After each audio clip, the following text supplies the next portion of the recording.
Digital parenting. अभी एक ये नया शब्द आपको लोगों को सुनने को मिल रहा होगा, डिजिटल पेरेंटिंग। क्या है ये डिजिटल पेरेंटिंग? आप सभी लोगों का स्वागत है सरकारी ऑर्डर चैनल में। आज हम जानेंगे डिजिटल पेरेंटिंग के बारे में कि डिजिटल पेरेंटिंग किस प्रकार से करी जा सकती है, डिजिटल पेरेंटिंग है क्या, इसकी हमारी लाइफ में क्या इम्पोर्टेंस है। तो इन्हीं सब जानकारी के लिए आइए चलते हैं डिजिटल पेरेंटिंग के बारे में जानते हैं। सबसे पहले हम जानते हैं डिजिटल पेरेंटिंग की इम्पोर्टेंस। डिजिटल पेरेंटिंग है क्या? इससे पहले हमें यह भी जान लेना चाहिए कि व्हाट इज डिजिटल पेरेंटिंग। जब भी कोई बच्चा आज की डेट में मोबाइल यूज कर रहा है, इंटरनेट यूज कर रहा है, या किसी भी डिजिटल माध्यम से वो अपनी स्टडीज कर रहा है, या सोशल मीडिया प्लेटफॉर्म पे है, या वो गेम खेल रहा है, तो उसको मॉनिटर करना, उसको देखना कि वो सही डायरेक्शन में है या नहीं है, वो एक डिजिटल पेरेंटिंग है। आज जो पेरेंट्स डिजिटली ज़्यादा नहीं जानते हैं, जिन्हें मोबाइल ज़्यादा यूज़ करना नहीं आता या जिन्हें इंटरनेट की ज़्यादा समझ नहीं है, उनके लिए बड़ा ही मुश्किल हो जाता है इस डिजिटल पेरेंटिंग को करना। पर अगर हम चाहें तो हम अपनी सूझबूझ से और सही तरीके से डिजिटल पेरेंटिंग को कर सकते हैं। तो क्या वो तरीके हैं? इन सभी जानकारी के लिए आप इस वीडियो में मेरे साथ बने रहिए। और ये एक वीडियो में नहीं बन पाएगा, इसलिए ये सीरीज होगी वीडियोस की।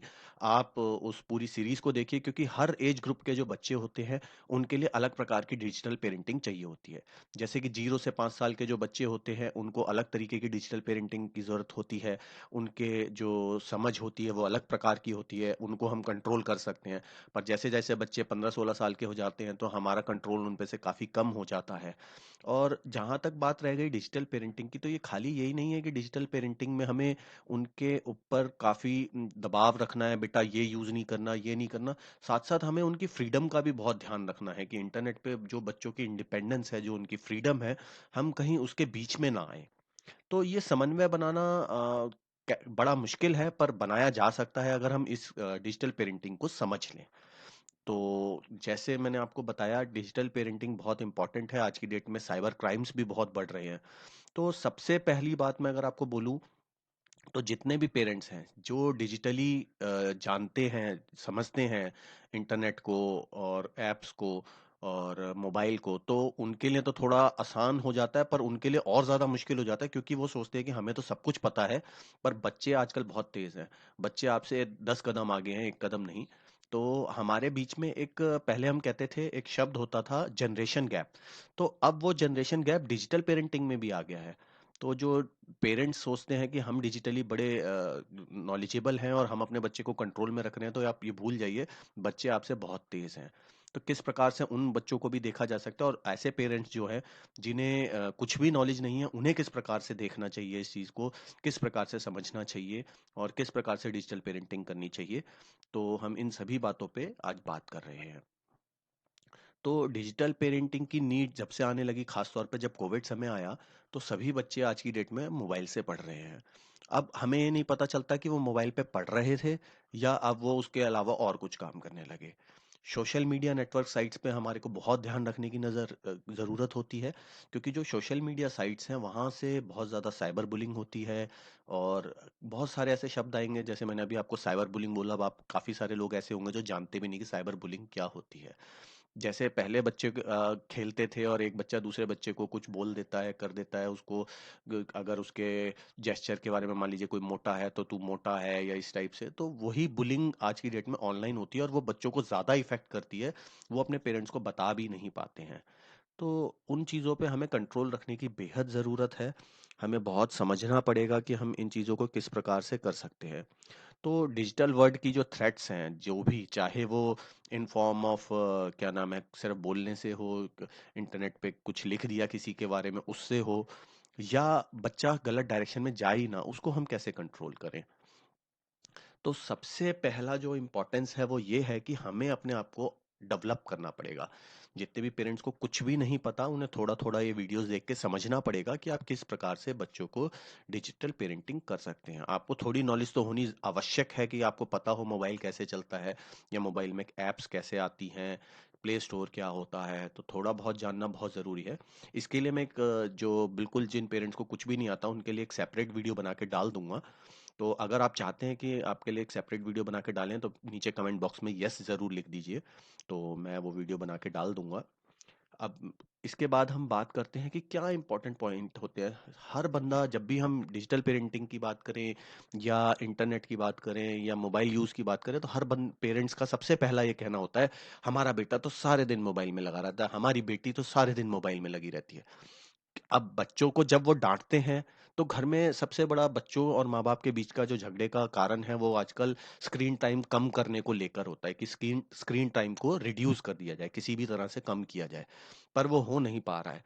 क्यों? बच्चे कहते हैं, जब भी माँ बाप उन्हें डांटने आते हैं कि तू क्यों मोबाइल लेके बैठा है, तो वो कहता है देखो मैं पढ़ रहा हूँ इस पे। तो उस चीज को हम कैसे आइडेंटिफाई करें? तो मोबाइल के अंदर एक ऑप्शन होती है स्क्रीन टाइम की। तो स्क्रीन टाइम का एक ऐप भी आता है, आप वो ऐप भी डाल सकते हैं। और नहीं तो आजकल जो नए मोबाइल आ रहे हैं उनमें तो स्क्रीन में किस पर्टिकुलर ऐप पे आप कितना समय यूज कर रहे हैं, वो कैलकुलेट करके वो दिखाता है कि कोई बच्चा व्हाट्सएप पे ज़्यादा देर है, या वो गेमिंग साइट्स पे ज़्यादा खेल रहा है, या किसी और ऐप में बहुत ज़्यादा टाइम लगा रहा है, या वेबसाइट पे ज़्यादा समय लगा रहा है, या वो सच में पढ़ने में लगा रहा है। तो आप उसको वहाँ से इंश्योर किया जा सकता है। और हमें बच्चों को समझाना चाहिए, बताना चाहिए कि आज की डेट में साइबर क्राइम कितने हो रहे हैं, किस किस प्रकार के साइबर क्राइम हो रहे हैं। बच्चों को मॉर्फिंग किया जाता है, उनकी फोटो के साथ गलत छेड़खानी कर दी जाती है, बच्चों को डरा दिया जाता है, क्योंकि बच्चे बड़े आसानी से जाल में फंस जाते हैं। जो गेमिंग साइट्स हैं उन पे बहुत बड़ा फ्रॉड हो रहा है, कि गेमिंग साइट्स पे अगर आपका मोबाइल है और उसमें आपके बैंक डिटेल्स डले हुए हैं, तो जो गेमिंग साइट्स होती हैं वो कहती हैं कि अगर आप ये परचेज करना है, इतने पॉइंट परचेज करो, इतने पॉइंट का ये परचेज करो। तो बिल्कुल मनी की तरह ही होता है। तो बच्चा जब खेलते खेलते उसके पैसे खत्म हो जाते हैं जो उसने अर्न किए होते हैं ऑनलाइन, तो वो आपके जो बैंक अकाउंट के पैसे हैं उसे भी खाली कर सकता है। तो इस चीज़ को बहुत ध्यान रखने की ज़रूरत है। आप अपने जो जिस मोबाइल में बच्चा खेलता है या बच्चे को पढ़ने के लिए आप देते हैं, तो आप उसमें कभी भी अपने बैंक क्रीडेंशियल्स को कनेक्ट ना करें, जैसे कि पेटीएम, और जो आपके ऑनलाइन पेमेंट माध्यम हैं जैसे फ़ोन पे, गूगल पे, ऐसे बहुत सारे माध्यम हैं, तो उन्हें उससे कनेक्ट ना रखें, क्योंकि उससे पेमेंट हो सकती है, डायरेक्ट बच्चा कर सकता है। और बच्चे को इस बारे में अवेयर कराएं कि आपने ऐसा नहीं करना है। आपको जो स्किल्स हैं वो आपको सीखने पड़ेंगे थोड़े बहुत धीरे धीरे। तो जो स्किल्स होते हैं, जैसे कि मैंने आपको बताया कि जो गेमिंग साइट्स हैं वहाँ से भी पैसा जा सकता है। जैसे बच्चे अगर सोशल मीडिया पे हैं तो क्या चीज़ सही है, क्या चीज़ गलत है, वहाँ पे आपको इस चीज़ का भी ध्यान देने की ज़रूरत है कि अगर आपने किसी ऐसे टॉपिक पे, पीछे कुछ बच्चों के साथ ऐसा हुआ जो बहुत ही बर्निंग टॉपिक थे, ज्वलनशील टॉपिक थे, और राजनीति से प्रेरित थे, उन टॉपिक्स पे बच्चों ने सिर्फ खाली यस नो या लाइक कर दिया, उस बात पे भी उन्हें साइबर क्राइम के अंदर उनका एक पार्ट बन गया और उन्हें जाना पड़ा, कोर्ट कचहरी का चेहरा देखना पड़ा, जो कि सही नहीं है उन बच्चों के लिए। तो उनको ये बताना चाहिए कि जो टॉपिक के बारे में, जिस विषय के बारे में उनको नॉलेज ना हो, उस पे वो अननेसेसरी जाके कोई कमेंट्स ना करें। और जो पेरेंट्स हैं वो अपना रोल बहुत अच्छे से निभाएं, वो धीरे धीरे अपने आप को अपग्रेड करें, अपने आप को बढ़ाएं। और इसमें सबसे इम्पोर्टेंट एक बात और आती है कि आप और आपके बच्चे के बीच में एक समन्वय होना चाहिए, कि आपका बच्चा आपसे सारी बातें शेयर करे। आपको उसको, जब तक आप डिजिटल मीडिया के बारे में बात नहीं करेंगे, उसे समझाएंगे नहीं, उससे समझेंगे नहीं, और आपके बीच में अगर एक ये कम्युनिकेशन गैप रहेगा, तो वो आपको कोई भी बात नहीं बताएगा। आपको यहाँ पे अपना सुनिश्चित करना होगा कि आपका बच्चा आपसे पूरी बात करे। अगर उसके साथ कोई इस प्रकार की घटना हो भी जाती है, कोई साइबर बुलिंग होती है या कोई भी ऐसा कुछ होता है, तो आप उसे डांटें ना, उसको समझाएं इस बारे में। और उसकी तुरंत जो रिपोर्ट है साइबर क्राइम की साइट पे जाके आप उसको दें। हम लोग कई बार ये सोचते हैं कि जी साइबर क्राइम सिर्फ मेरे साथ हो गया, हम लॉग आउट कर देते हैं, या मेरे इतने पैसे चले गए, छोड़ो जाने दो। पर अगर हम उसकी रिपोर्ट करते हैं, आज बहुत ही सरल तरीका आ गया है। आप उनकी साइट पे जाएं और साइट पे जाकर आप सिर्फ उस कंप्लेंट को दे दें, आपको कहीं जाने आने की आवश्यकता नहीं है, आपको अननेसेसरी परेशान भी नहीं किया जाएगा। परंतु उसका फायदा ये होगा कि इस प्रकार की घटना किसी और बच्चे के साथ या किसी और परिवार के साथ नहीं होगी। तो ये किस प्रकार से कंप्लेंट करते हैं? अगर आपके साथ कोई ऐसी कोई दुर्घटना हुई है या कोई इंसिडेंस हुआ है तो आप नीचे कमेंट बॉक्स में मुझे ज़रूर बताएं कि आपके साथ ऐसा क्या हुआ है, ताकि और लोग भी उससे अवेयर हो पाएं, उस बारे में जान पाएं और आगे वो उन चीज़ों से बच पाएं। क्योंकि जो ये इस प्रकार के लोग होते हैं बहुत शातिर होते हैं, रोज नए नए तरीके खोजते रहते हैं। तो आपके साथ अगर ऐसा कुछ भी हुआ है तो नीचे कमेंट बॉक्स में अवश्य बताएं। आपको बच्चों से हमेशा इस तरीके का स्किल रखना है कि वो बच्चे आपसे आपके सारी बातें शेयर करें। दूसरा, आपको बहुत ध्यान देना होगा कि आपके बच्चे जो भी चीज़ें देखते हैं, तो बाद में हफ्ते में एक बार कभी आप उनकी हिस्ट्री को ट्रैक करें। आप उनके ब्राउज़र की हिस्ट्री को देखें, आप उनके वीडियो जैसे यूट्यूब वीडियोस वगैरह देखते हैं तो वीडियोस की हिस्ट्री को देखें, इंस्टाग्राम के चैनल को देखें, किसको उन्होंने लाइक कर रखा है, किस प्रकार से कौन उनके दोस्त हैं। इन चीज़ों पे ध्यान रखने की बेहद आवश्यकता है, पर हमें यहाँ अगेन मैं फिर से दोबारा कहूँगा कि उनकी जो फ्रीडम है वो कहीं भी इसमें ब्रीच नहीं होनी चाहिए, उसमें कोई कमी नहीं आनी चाहिए। पर बच्चों को ये समझाना पड़ेगा, बेटा फ्रीडम एक अपनी जगह है और आज जो साइबर वर्ल्ड है और जिस तरीके से वो चल रहा है वो एक अपनी जगह पे है, तो उसकी अंदर होने वाली घटनाओं से हमें सीख लेनी चाहिए और हमें समझना पड़ेगा उन चीज़ों को। जितनी भी में अहम वेबसाइट्स हैं, जितने भी अहम ऐप्स हैं, उन सभी ने एक पेरेंट कंट्रोल करके ऑप्शन दी होती है। हम लोग उसके बारे में बिल्कुल अनअवेयर हैं, हम लोगों को पता भी नहीं है, बहुत सारे पेरेंट्सों को नहीं पता। कुछ पेरेंट्सों को पता है, उन्होंने अगर उस पेरेंट कंट्रोल को यूज़ किया है तो बहुत अच्छी बात है। नीचे आप बताएं कि आपने पेरेंट कंट्रोल यस किया और आपको उसका फ़ायदा हुआ है या नुकसान। नीचे कमेंट बॉक्स में ज़रूर बताएं मुझे। और मैं आपको बता दूं, पेरेंट कंट्रोल का बहुत अहम रोल रहता है। उसमें आपको हमेशा पता रहता है कि बच्चा कैसी वेबसाइटों पे जा रहा है, कैसी एप्लीकेशंस यूज़ कर रहा है। और जैसे आपने देखा होगा, जब आप किसी भी विषय पे यूट्यूब या किसी फेसबुक पे या किसी पे भी कोई वीडियो देखते हैं किसी भी विषय की, जो आपकी इंटरेस्टेड वीडियो है वो आपको अपने आप नीचे से सजेस्ट करने लग जाता है। तो जब वो सजेस्ट करने लगता है तो उस प्रकार की वीडियो अपने आप ही आपको आने लगती हैं और आपका समय कहाँ निकल जाता है आपको पता भी नहीं चलता है। तो ये जो कंट्रोल है, ये पेरेंट कंट्रोल, ये उन चीज़ों को रोकता है कि उस बच्चे के पास जो सजेस्टेड वीडियो हैं किस प्रकार की आए। उस चीज़ को कंट्रोल आप अपने आप कर सकते हैं। वो किस प्रकार की साइटों पे जा सकता है, जो रिस्ट्रिक्टेड साइट्स हैं, जो गवर्नमेंट लगातार देखती रहती है कि अगर ऐसी कोई साइट है जिससे बच्चों को कोई हानि हो रही है या उनके दिमाग पे कोई फर्क पड़ रहा है या कुछ और परेशानी हो रही है, तो उन्हें इमीडिएटली बैन कर दिया जाता है, रोक दिया जाता है। तो जब वो बैन करी जाती हैं, अगर आपने पेरेंट कंट्रोल ऑन कर रखा है तो उसमें वो वेबसाइट्स वो बच्चे एक्सेस ही नहीं कर पाएंगे।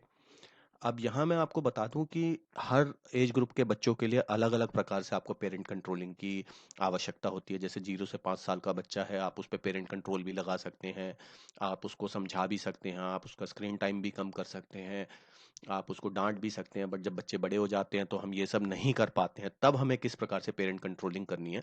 अगर आप चाहते हैं कि सेपरेट सेपरेट वीडियोस मैं बनाऊं कि हर एज ग्रुप के हिसाब से, तो आप नीचे कमेंट बॉक्स में बताएं कि आपका बच्चा कितने वर्ष का है, तो मैं उस हिसाब से पेरेंट कंट्रोलिंग की अलग अलग वीडियोस बना दूंगा।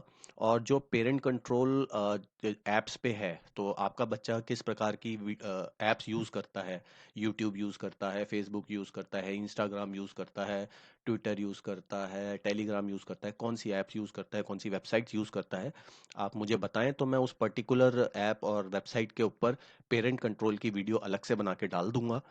तो आपको उससे भी बेनिफिट हो सकता है।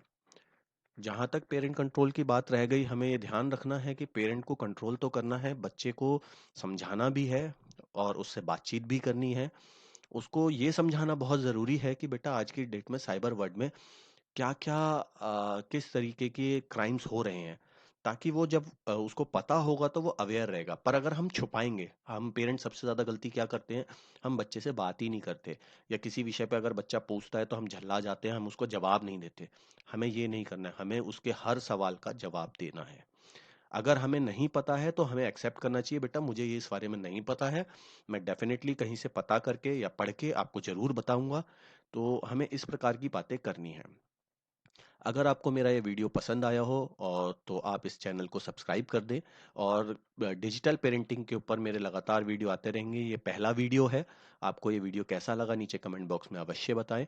और मैं आगे लगातार वीडियो बनाता रहूंगा डिजिटल पेरेंटिंग के ऊपर। धन्यवाद।